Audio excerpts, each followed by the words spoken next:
தவறான நோக்கத்துடன் பணி நீக்கம் செய்யப்பட்ட மேக்சிஸ் முன்னணி தொலைத்தொடர்பு நிறுவனத்தின் நிபுணத்துவ திட்ட மேலாளர் ஒருவருக்கு 7,03,664 ரிங்கேட்டை இழப்பீடாக வழங்க கோலாலம்பூர் தொழில்துறை நீதிமன்றம் உத்தரவிட்டுள்ளது.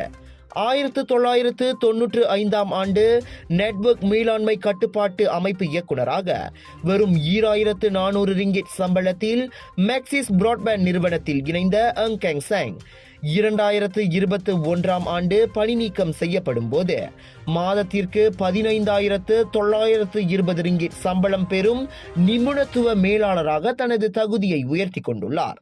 அந்நிறுவனத்தில் அவர் வேலை செய்த கடந்த 25 ஆண்டுகளில் அவரது திறமை மற்றும் கடமை உணர்ச்சியை பாராட்டி பல்வேறு பாராட்டுகளும் சிறப்பு சலுகைகளும் ஊக்கத்தொகையும் கூட வழங்கப்பட்டுள்ளது.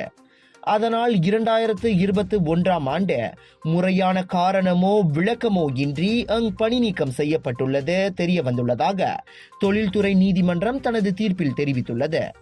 2020 ஆண்டு அங்கிற்கு வழங்கப்பட்ட கூடுதல் பொறுப்பை அவர் நிறைவேற்ற தவறிவிட்டதால் அவர் பணி நீக்கம் செய்யப்பட்டதாக மேக்சிஸ் கூறியுள்ளது. எனினும் 2020 ஆண்டு மிகவும் சவால் மிகுந்த ஆண்டு. COVID-19 பெருந்தொற்றால் மக்களின் இயல்பு வாழ்க்கை முற்றாக முடங்கியிருந்த காலம் அது. அப்பொழுது தனது அடிப்படை வேலையுடன் கூடுதலாக அங்கிற்கு அந்த புதிய பொறுப்பு கொடுக்கப்பட்டுள்ளது. அந்த பொறுப்பால் தமக்கு கூடுதல் பணிச்சுமை ஏற்பட்டுள்ளதாகவும் தமது அடிப்படை வேலைகளை செய்ய முடியவில்லை எனவும் நிர்வாகத்திடம் தெரிவித்துள்ளார்.